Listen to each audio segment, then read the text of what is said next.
സുഹൃത്തുക്കളെ എല്ലാവർക്കും നമ്മുടെ പുതിയ വീട്ടിലേക്ക് സ്വാഗതം. ഇന്ന് ഞാൻ നിങ്ങളെ അറിയിക്കാൻ വന്നിരിക്കുന്ന ഇന്നലെ പറഞ്ഞ വീഡിയോയുടെ ഒരു ബാക്കി കാര്യം പറയാൻ വേണ്ടിയിട്ടാണ്. എന്താ സംഭവം എന്ന് വെച്ച് കഴിഞ്ഞാൽ, ശോഭാ സുരേന്ദ്രൻ ജി പാലക്കാട് പണമിറക്കി കളിച്ചൊരു കളി നമ്മൾ കണ്ടാണ് അല്ലേ. അതായത് ഒരു പ്രായം ചെന്നൊരു അമ്മൂമ്മയ്ക്ക് ചെന്നൊരു കയ്യിൽ പൈസ ഉരുട്ടി കൊടുത്തിട്ട് ഓടിച്ചെന്ന് വാഹനത്തിൽ കയറി പോകുമ്പോൾ അത് മാധ്യമങ്ങൾ അല്ലെങ്കിൽ മീഡിയ വൺ അല്ലെങ്കിൽ അതും അല്ലെങ്കിൽ UDFന്റെ ചില ആളുകൾ വീഡിയോയിൽ പകർത്തുന്നുണ്ട്. അത് കാണുമ്പോൾ ഓടിയ തന്റെ വാഹനത്തിൽ നിന്ന് ഇറങ്ങി വന്നിട്ട് എന്റെ വീഡിയോ എടുത്ത നിന്റെ കരണം ഞാൻ അടിച്ച് പൊട്ടിക്കോടാന്ന് പറഞ്ഞുകൊണ്ട് ആ വാഹനത്തിൽ ആ വീഡിയോ എടുത്ത പയ്യന്മാരുടെ മുൻപിലേക്ക് ആക്രോശിച്ച് ചാടി വരുന്ന ഒരു എന്താ പറയാ തെരുവ് നായ വരുന്നത് പോലെ വരുന്ന ശോഭാ സുരേന്ദ്രനെ നമ്മൾ കണ്ടായിരുന്നു അല്ലേ. ശോഭാ സുരേന്ദ്രൻ പിന്നീട് മാധ്യമങ്ങളിൽ എല്ലാ ആളുകളും കൂടി വിചാരണ നടത്തുമ്പോൾ അല്ലെങ്കിൽ പോലീസ് അടക്കമുള്ള പല ആളുകളും കാര്യങ്ങൾ ചോദിക്കുമ്പോൾ പറയുന്നത് അതെന്റെ നിഴലാണ് സാർമാരെ, അല്ലെങ്കിൽ മാധ്യമ പ്രവർത്തകർ അതെന്റെ നിഴലാണ്, നിങ്ങൾ ആരെങ്കിലും കണ്ടോ, എന്റെ വണ്ടിക്കകത്ത് അങ്ങനെ ഒരു സ്ത്രീ ഇരിക്കും, നിങ്ങൾ ആരെങ്കിലും കണ്ടോ, നിങ്ങൾ കാണാത്ത കാര്യങ്ങൾ പറയരുത്, അല്ലെ നിങ്ങൾ കാണാത്ത കാര്യങ്ങൾ പ്രചരിപ്പിക്കരുത്, എന്തിനാണ് എനിക്കെതിരെ നിങ്ങൾ ഈ രീതിയിലുള്ള പരാമർശങ്ങളുമായിട്ടൊക്കെ രംഗത്തേക്ക് വരുന്നത്, അങ്ങനെ ഒരാൾ എൻ്റെ വണ്ടിയിൽ ഉണ്ടായിരുന്നില്ല. അതെല്ലാം ടെക്നോളജി ഉപയോഗിച്ചുകൊണ്ട് തന്നെ, അത്യാധുനിക സാങ്കേതിക വിദ്യകൾ ഉപയോഗിച്ചുകൊണ്ട് തന്നെ എന്നെ കൊടുക്കാൻ വേണ്ടിയിട്ടും എൻ്റെ സ്വീകാര്യത ഇല്ലാതാക്കാൻ വേണ്ടിയിട്ടും ചില ആളുകൾ കളിച്ച കളികളാണ്. അങ്ങനെ ഒരാൾ എൻ്റെ വാഹനത്തിലും ഇല്ല, ഞാൻ അങ്ങനെ ഒരു പണവും കൊടുത്തിട്ടില്ല എന്നാണ് ശോഭാ സുരേന്ദ്രൻ ആ സമയത്ത് പറഞ്ഞത്. ഇതേ ശോഭാ സുരേന്ദ്രനെ മാധ്യമ പ്രവർത്തകരായിട്ടുള്ള നല്ല പുലിക്കുട്ടികളായിട്ടുള്ള രണ്ടുപേര്, ഒന്ന് മാത്തു സജിയും മറ്റൊന്ന് അസിത എന്ന് പറയുന്ന ആ ഒരു പുലിക്കുട്ടിയും, ഈ രണ്ടുപേരും ഇടം വലം ചേർന്ന് നിന്നുകൊണ്ട് വലിച്ചു കീറുന്ന ഒരു കാഴ്ച, ഒന്ന് 24 ന്യൂസ് ആണെങ്കിൽ മറ്റൊന്ന് റിപ്പോർട്ടർ ചാനലാണ്. ഈ രണ്ടുപേരും കൂടി ഈ ശോഭാ സുരേന്ദ്രനെ വലിച്ചു കീറുന്ന ഒരു കാഴ്ച ഞാൻ നിങ്ങളെ കാണിക്കുന്നുണ്ട്. നേരെ നമുക്ക് ആ ഒരു വീഡിയോയിലേക്ക് പോയതിനു ശേഷം ശോഭാ സുരേന്ദ്രന്റെ പുതിയ കുറച്ച് പത്രവാർത്താ സമ്മേളനങ്ങളൊക്കെ വന്നിട്ടുണ്ട്, അതുകൂടി ഞാൻ കാണിച്ചു തരാം. അപ്പൊ ആദ്യം തന്നെ മാത്തു സജിക്ക് എന്താണ് പറയാനുള്ളതെന്ന് കേട്ട് നോക്കിയിട്ട് ബാക്കി വീട്ടിലേക്ക് വരാം. തിരഞ്ഞെടുപ്പാണ്, അതിന്റെ തലേന്ന് നാണം കെട്ട കാഴ്ചകൾ കാണുകയാണ് നമ്മൾ. മടക്കി ചുരുട്ടിയ പണം കൈപ്പിടിയിൽ വെച്ചു കൊടുത്ത് ജയിക്കാൻ ഇറങ്ങുന്നവർ രാഷ്ട്രീയം പറയുന്നത് കേൾക്കേണ്ടി വരുന്നത് പോലും ലജ്ജാകരമാണ്. അത് മാത്രമല്ല, മതം എത്ര ന്യായീകരണങ്ങളാണ്. നാട്ടുകാരെല്ലാം കണ്ട ഒരാളെ നിഴല് മാത്രം എന്ന് പറയുന്നു സ്ഥാനാർത്ഥി. നട്ടുച്ചയെ നട്ടപ്പാതിര എന്ന് പറഞ്ഞാൽ ഇതിലും ഭേദമാണ്. കാശ് മാത്രമോ, കിറ്റ്, സാരി, പോരാത്തത്തിന് കൈക്കരുത്തും. പിഷാരടിയെ തടഞ്ഞതിനു ശേഷം സ്ത്രീ വിരുദ്ധത ആരോപിച്ചു. ഇന്നും ലൈംഗികാധിക്ഷേപം ആരോപിക്കുന്നു. കേരളത്തിൽ രാഷ്ട്രീയ സാക്ഷരതയ്ക്ക് അത്രയ്ക്കൊന്നും കോട്ടം തട്ടിയിട്ടില്ല. കാണേണ്ടത് കാണാനും ഒഴിവാക്കേണ്ടത് ഒഴിവാക്കാനുമുള്ള സാമാന്യ ബുദ്ധി ഈ നാട്ടിലെ ജനങ്ങൾക്കുണ്ട്. വോട്ടിംഗ് മെഷീനിൽ നാളെ അത് തെളിയും. 23-ാം പക്കം വരുന്ന ഫലത്തിലും കണ്ടില്ലേ, മാത്തു സജി അവിടെ വലിച്ചു കീറിക്കൊണ്ട് തന്നെയാണ് സംസാരിക്കുന്നത്. അതായത് നിമിഷങ്ങൾക്കകം തന്നെ പല പല നുണകൾ വിരിഞ്ഞു.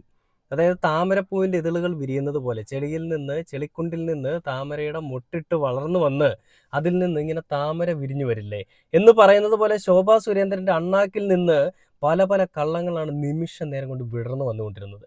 അതായത് എന്തെങ്കിലും ഒന്ന് പറഞ്ഞു കഴിഞ്ഞാൽ അവിടെ ന്യായീകരിച്ച് ചില ആളുകളുണ്ട് കേട്ടോ. ഞാനത് പറയുന്നതിന് മുമ്പ് ബാക്കി കാര്യം പറയാം. ചില ആളുകൾ അവരുടെ ഭാഗം ക്ലിയർ ചെയ്യാൻ വേണ്ടിയിട്ട് എന്ത് തന്തയ്ക്ക് പുറക്കാഴുകയും പറയും. അതായത് സ്വന്തം ഭാഗം ക്ലിയർ ആണ്, ഞാൻ വലിയ നീറ്റാണ്, ബാക്കിയുള്ളവരെല്ലാം വൃത്തികെട്ടവന്മാരാണ്, അല്ലെ എൻ്റെ കൂടെ നിൽക്കുന്നവർ പോലും വൃത്തികെട്ട അങ്ങനെ മനോഭാവമുള്ളവരാണെന്ന് വരുത്തി തീർക്കും. എന്നാൽ 10-15 വർഷമായിട്ട് കൂടെ ഉണ്ടായിരുന്ന ഒരാളായിരിക്കും ഇവരുടെ ഓപ്പോസിറ്റ് നിൽക്കുന്നത്, നിങ്ങൾ മനസ്സിലാക്കണം.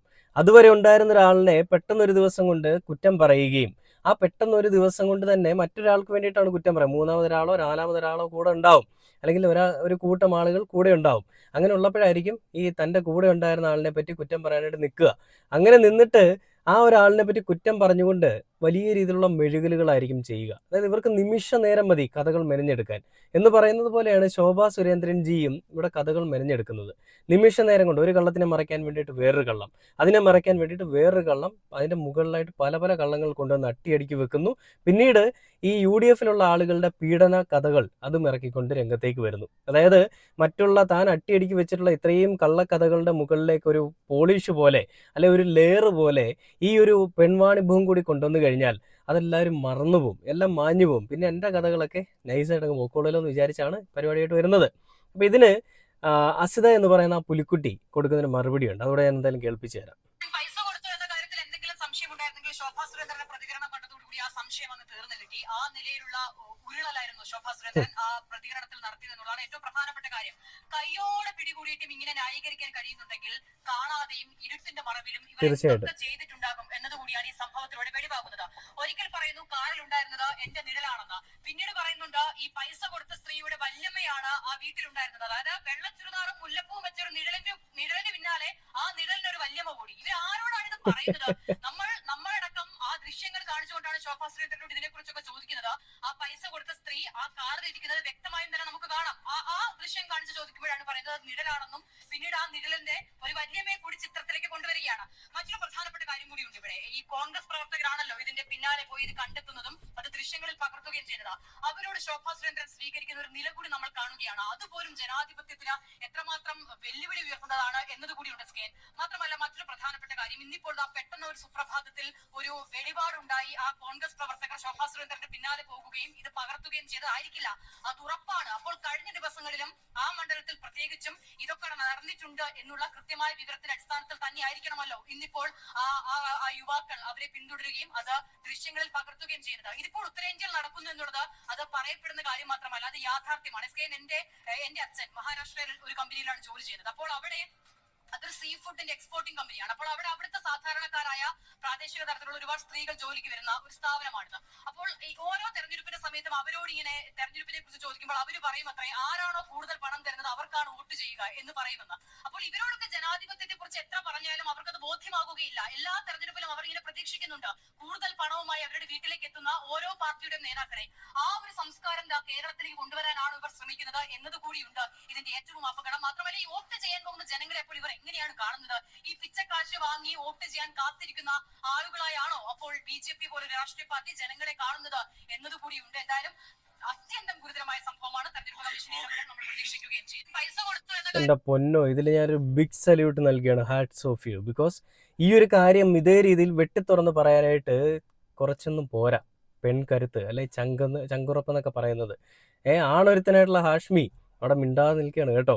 ആ ഹാഷ്മി മിണ്ടാതെ ഇരിക്കും. ഹാഷ്മി ഇപ്പോൾ സൈഡിലായി UDF വേണ്ടി സംസാരിച്ച ഒരു സൈഡിലേക്കായി മാറിയിട്ടുണ്ട്. എന്തായാലും അസിത എന്ന് പറയുന്ന ആ ഒരു പുലിക്കുട്ടി, അല്ലെ ഈ ഒരു പുലിക്കുട്ടി നമ്മൾ കാണുകയാണ്. ആ ഒരു ചാനൽ ചർച്ചയിൽ വിളിച്ചു പറയുകയാണ്, സത്യങ്ങൾ വിളിച്ചു പറയാണ്, സത്യങ്ങൾ തുപ്പിക്കൊണ്ടിരിക്കുകയാണ്.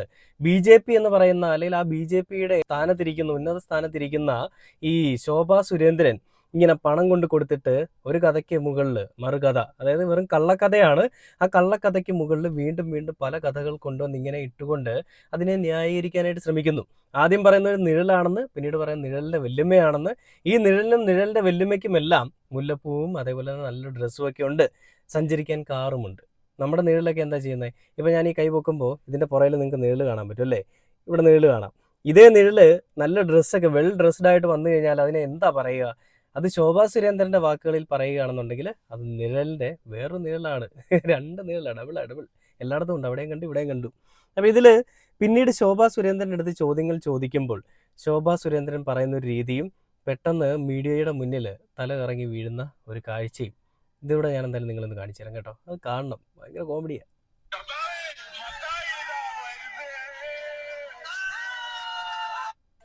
ഞാൻ പറയുന്നതും വ്യക്തതയില്ലാത്തതും നിങ്ങൾക്കാണ്. നിങ്ങൾ എല്ലാം ഷൂട്ട് ചെയ്ത് പണം കൊടുക്കാൻ പോകുന്നത് ഷൂട്ട് ചെയ്തു. അതുപോലെ തന്നെ അമ്മയെ കാണുന്നത് നിങ്ങൾ പിടിച്ചു. കാണുന്ന അവളുടെ മുഖം മാത്രമില്ല, ഒരു ക്രീം കളർ ചുരിദാർ നിങ്ങൾ പിടിച്ചു. അത് തലയിൽ മൂടിയിട്ട് ഇങ്ങോട്ട് നടന്നു പോകുന്ന ദൃശ്യം നിങ്ങളുടെ കയ്യിലുണ്ട്. ശോഭാ സുരേന്ദ്രന്റെ കാറിൽ രഹസ്യ കണ്ടില്ലേ? അവിടെ തലകറങ്ങി വീഴുന്ന ശോഭാ സുരേന്ദ്രനെയാണ് കാണുന്നത്. ശോഭാ സുരേന്ദ്രന്റെ പത്രസമ്മേളനം വന്ന് കണ്ടു നോക്കാം. ആരാണ് കൊടുത്തത്? കൊടുത്ത വ്യക്തിയുടെ മുഖം സഹിതം തെളിയിക്കണം. അതിന്റെ ബാധ്യത കേരള പോലീസിനുണ്ട്. തെളിയിച്ചല്ലോ എന്ന് പറയുന്ന പെണ്ണുപിടിയെ പിടിക്കാൻ പറ്റാത്ത പാലക്കാടിലെ പോലീസ്, കേരളത്തിലെ പോലീസ് ശോഭാ സുരേന്ദ്രനെതിരെ 100 കണക്കിന് കേസെടുത്തിട്ടുണ്ട്. ഒരാളുടെയും അതിർത്തി തർക്കത്തിന് പോയിട്ടില്ല. ഞാൻ 10ാമത്തെ തെരഞ്ഞെടുപ്പിലാണ് മത്സരിക്കുന്നത്. 9 തെരഞ്ഞെടുപ്പുകളിലും ശോഭയ്ക്കില്ലാത്ത ഒരാരോപണം എങ്ങനെ ഈ 10ാമത്തെ തെരഞ്ഞെടുപ്പിൽ ഉണ്ടായി? എങ്ങനെ ഈ ആർട്ടിഫിഷ്യൽ വീഡിയോ ഉണ്ടാക്കപ്പെട്ടു? അതിനുള്ള മറുപടി ഞാൻ പറയാം. 9 തെരഞ്ഞെടുപ്പിലും ശോഭയ്ക്കില്ലാത്ത ഈ ഒരു ആരോപണം എങ്ങനെ 10ാമത്തെ തെരഞ്ഞെടുപ്പിൽ വന്നു? 9 തെരഞ്ഞെടുപ്പിലും ഒരുപക്ഷെ ശോഭേച്ചി പൊട്ടിയിട്ടുണ്ടാവും. 10ാമത്തെ തെരഞ്ഞെടുപ്പ് ചേച്ചിക്ക് വിജയിക്കണമെന്നൊരു അതിയായ ആഗ്രഹമുള്ളത് കൊണ്ട് തന്നെയും ചേച്ചി കുറച്ച് പൈസ ഇറക്കി കളിച്ചു. അതാണല്ലോ സംഭവിച്ചിരിക്കുന്നത്. അത് തന്നെയല്ലേ സംഭവിച്ചത്. സിമ്പിളായിട്ട് പറയണേ ഇത്രയേ ഉള്ളൂ. ആ ഒരൊറ്റ ചോദ്യത്തിന് എനിക്ക് തരാൻ പറ്റും ഈ ഉത്തരം. എത്രയോ ആളുകൾക്ക് ഈ ഉത്തരം തരാൻ പറ്റും, അല്ലെ? എത്രയോ ആളുകൾ ഈ രീതിയിൽ ചിന്തിക്കുന്നുണ്ടാവും, ഇതിനപ്പുറത്തേക്കുള്ള രീതിയിൽ ചിന്തിക്കുന്നുണ്ട്. അത് ചെറിയൊരു ഞാൻ ചിന്തിച്ചതേ ഉള്ളൂ. ബാക്കിയായിട്ട് നോക്കാം. അതിന് പിറകിൽ ഏത് മാധ്യമ പ്രവർത്തകനാണ് പ്രവർത്തിച്ചത്? ഞാൻ വളരെ വ്യക്തമായി ഇന്നലെയും പറഞ്ഞിട്ടുണ്ട്. മീഡിയ വണ്ണിന്റെ മാധ്യമ പ്രവർത്തകനെ അതാണിപ്പോ കുഴപ്പം.